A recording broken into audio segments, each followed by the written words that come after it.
কি বলছি আজকে ভ্যাকুল। ভ্যাকুল কি? ভ্যাকুল হলো একটা হলো মেমব্রেন বাউন্ড অর্গানিল।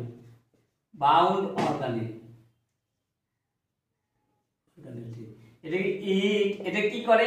এটা মনে করো একটা কোষ রয়েছে, এটা কোষে এটা সাইটোপ্লাজম, এই ভ্যাকুল, এর ভিতরে কিছু পদার্থ থাকে। এই যে ভ্যাকুলের পর্দাকে কি বলি আমরা? ভ্যাকুলের পর্দাকে টোনোপ্লাস্ট বলি।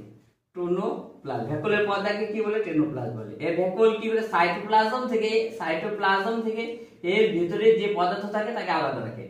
ইট সেপারেট, বলতে পারি ইট সেপারেট এনভায়রনমেন্ট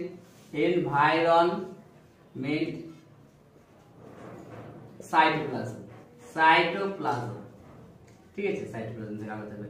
এবার যদি হলো ভ্যাকুলের ভিতরে কি কি থাকে, ভ্যাকুলের ভিতরে কি কি থাকে, মানে ভ্যাকুলের ভিতরে থাকবে ওয়াটার, জল থাকে।